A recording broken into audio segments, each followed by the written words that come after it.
वरिष्ठ सहयोगी नोएडा से राजीव रंजन हमारे साथ जुड़ गए हैं। राजीव, सबसे पहले क्योंकि मायावती और ओवैसी के लिए तो लगातार विपक्ष कहता रहा है कि बीजेपी की बी टीम है, लेकिन अब जो मायावती की भी जो रणनीति नजर आ रही है राजीव, दलित के साथ साथ अब मुस्लिमों पर भी जो फोकस मायावती कर रही है, अब वो भी दलित मुस्लिम समीकरण को बिठाने की कोशिश, और जो खबरें आ रही हैं कि ज्यादा से ज्यादा मुस्लिम कैंडिडेट्स वो उतारने की तैयारी में यूपी, एमपी, राजस्थान से। उधर ओवैसी की बात कर लें तो अब जहां सिर्फ 2019 एक सीट जीती थी, अब सीधा 11 सीटों पर बिहार की अगर हम बात कर लें, तो ऐसे में क्या रणनीति दिख रही है?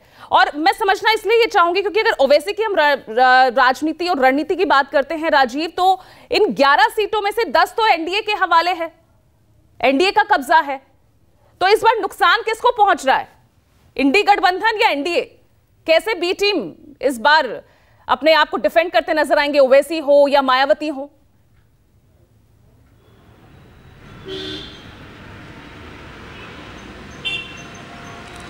देखिए पूजा, एक बात गौर करने लायक ये है कि ओवैसी की पार्टी का जो जन्म स्थान है वो हैदराबाद है, और वहीं से उनकी पार्टी का पूरा अस्तित्व है। वहीं से वो लगातार, वो और उनके पिता सांसद रहे, उनके भाई विधायक रहे, और वहीं से निकल कर के वो देश की पूरी राजनीति को, अगर आप देखें अपनी पार्टी के सांसद के तौर पर, उन्होंने देश की राजनीति में अपनी एक पहचान बनाई है। और ये संविधान उन्हें पूरा हक देता है कि वो देश के किसी भी कोने से जितने चाहे उतने उम्मीदवार उतार सकते हैं और अपने पार्टी का विस्तार कर सकते हैं। ऐसा नहीं है, बिहार में पिछले विधानसभा चुनाव में उन्होंने अपने कैंडिडेट्स उतारे थे तो 5 विधायकों को जिताने में भी कामयाबी पाई थी, हालांकि वो विधायक भाग गए आरजेडी में बाद में। और असद उसके 2 पक्ष है। पहला पक्ष तो ये है कि उन्होंने 5 विधायक जिताने में सफलता हासिल की, तो ये एक बड़ी उपलब्धि है।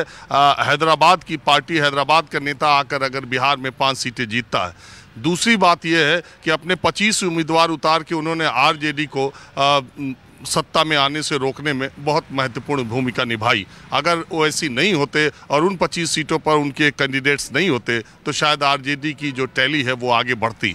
वजह क्या है, इस देश में एक मान्यता, एक इस तरह का सोच है और इस तरह की बातें हैं और इस तरह का रिकॉर्ड भी है कि देश का अल्पसंख्यक, सबसे बड़ा अल्पसंख्यक यानी मुस्लिम मतदाता भारतीय जनता पार्टी से वैसा ही रिश्ता रखता है जैसा रिश्ता भारतीय जनता पार्टी मुसलमानों के साथ रखती है। तो ऐसी स्थिति में मुस्लिम वोट विरोधी पक्ष में जाएगा बीजेपी के, ये एक सिंपल सा तर्क है, और उसमें वाद विवाद हो सकता है, लोग कह सकते हैं बहुत सारी बातें, लेकिन ऐसा माना जाता है देश की राजनीति में, और हाल के जितने चुनाव हुए वो बताते भी हैं।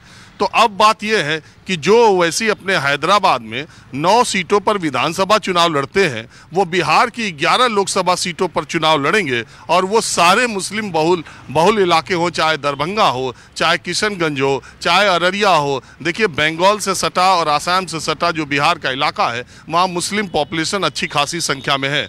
अगर 40 सीटें बिहार में हैं तो सिर्फ किशनगंज कांग्रेस जीतने में कामयाब हुई, बाकी 39 सीटें एनडीए जीत चुकी है।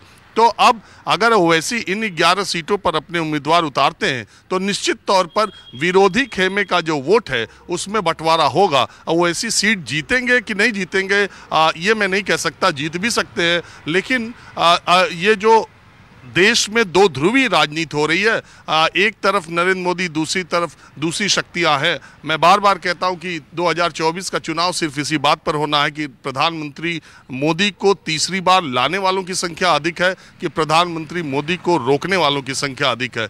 तो ऐसे में देश, समाज, सब कुछ 2 ध्रुवीय होते जा रहा है। तो तीसरी शक्ति जो भी चुनाव लड़ेगी उसे या तो इंडिया का बी टीम माना जाएगा या बीजेपी का बी टीम माना। ऐसा नहीं है कि केवल बीजेपी की बी टीम है, वो इंडिया की भी बी टीम के तौर पर माना जाएगा जो भी तीसरा लड़ेगा।